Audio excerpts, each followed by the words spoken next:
Hello all, ElPresidenteTel here, back once again. I'd like to apologise for my lack of activity as of the last few weeks, but my laptop had completely failed on me, and with no other access I have had to wait. Luckily, thanks to a very kind individual, I have a second-hand netbook now, and I'm back in the game. So here we go. My first video back is going to be concerning a story that hit the UK on Friday, which was the shutdown of Press TV. Press TV, for those of you not aware, is the UK wing, at least under Press TV Limited, of Press TV International, which is the state-run media arm of the Iranian government. Now, this has been brewing for the last couple of years, and the Iranian administration will make it very evident that in a WikiLeaks cable, the British government has been looking at ways in the past of restricting Press TV's access to broadcast on UK television. Now, that couldn't happen because, thanks to the Ofcom rules, we can't just deny people we don't want taking up airtime in the UK. That can't happen unless it's going to compromise national security or violate international law. And as repugnant as you may find some of Press TV's views, and I'm not speaking necessarily for myself there, but I won't say that I miss them. I would probably be glad to see the back of Press TV, but they do have a right to a freedom of speech. Anyone who says of different viewpoints, you can't just be taken off the air because you don't like it. No, Press TV has been taken off the air instead over an incident that happened 2 years ago during the government protests against President Ahmadinejad and his disputed election victory. Now, at this time, Press TV put out a report that there was an attack on a Basij army base, showing protesters throwing rocks and what appeared to be petrol bombs at government forces, who then fired back. The argument being that nobody in the West showed the firing back. They showed instead they didn't show the fire that started it, rather, they showed the firing back afterwards. Mr. Bahari, who is a Channel 4 freelancer and a Newsweek journalist, according to the Press TV report, stated that he'd sent footage of this rock throwing and bomb throwing at the forces to Western media, but that they hadn't screened it. And instead, the Western media had chose to show this part with the guns rather than this part with the rocks. And general report on the bias of Western media against Iran. Now, there was one problem with this particular report. At the time his interview was filmed, Mr. Bahari was in prison, accused of espionage and facing a possible death sentence. Now, he has since filed a complaint with Ofcom afterwards. Ofcom, of course, being the independent broadcast regulator in the United Kingdom. They're not part of the government, despite what Press TV will try and tell you.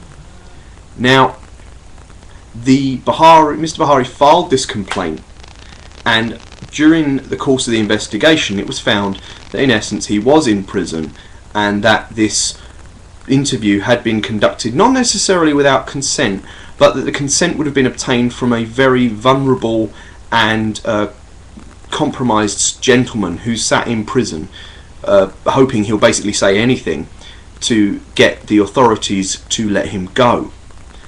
Now, Press TV Limited in the UK had stated that they had taken all necessary precautions to comply with broadcast code.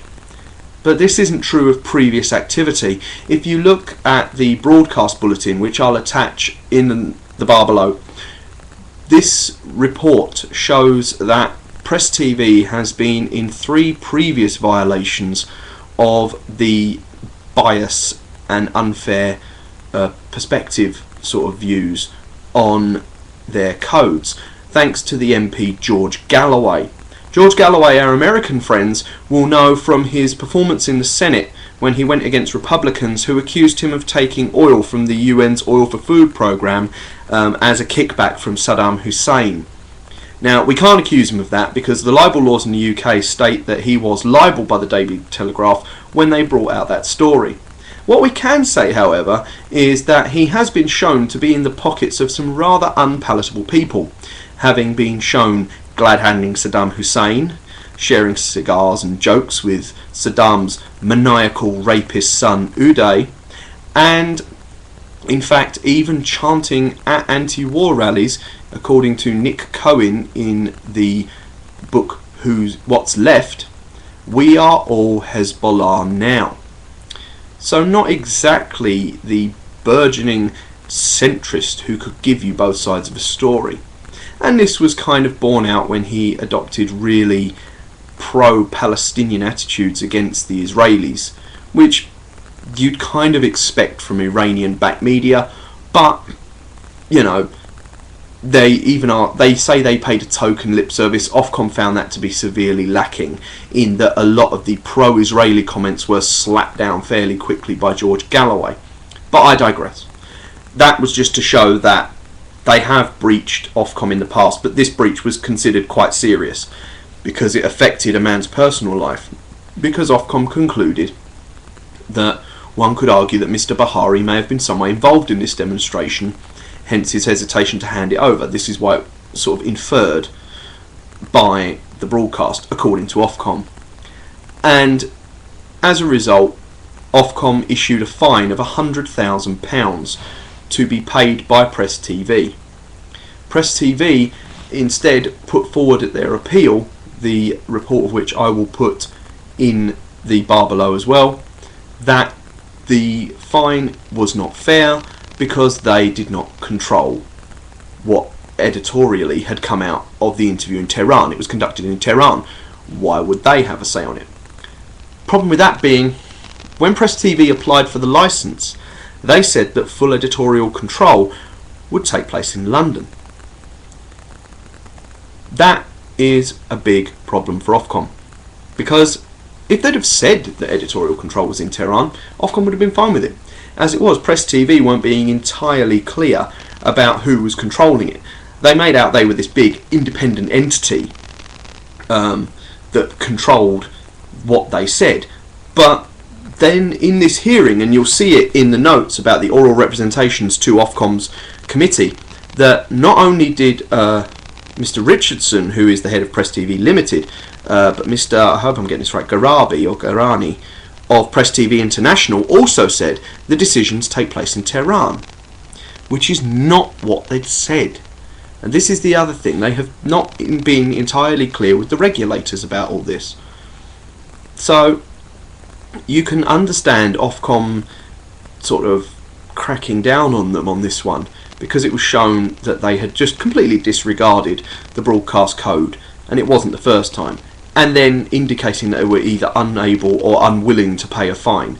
So Ofcom pulled the licence. Well, this has brought all sorts of accusations of limits of freedom of speech. Well, I don't think you were going to get much freedom of speech from an Iranian government-backed news channel to begin with, a country that routinely locks up dissidents. That aside, the claims they're coming out with are now ridiculous. They're blaming the Zionists, they're blaming Israel, they're blaming America, they're blaming the government for the decision of an independent-backed regulator. They're even blaming the royal family. Let us be honest here. No one in the mainstream UK really cares about Press TV. More people know Press TV from the Muslimic ray gun video than they do anything else. They will not be missed, and in general they will not be seen as anything more than the interesting sideshow that they were. That said, this is ElPresidenteTel, back once again. New year, new start, and long may it continue.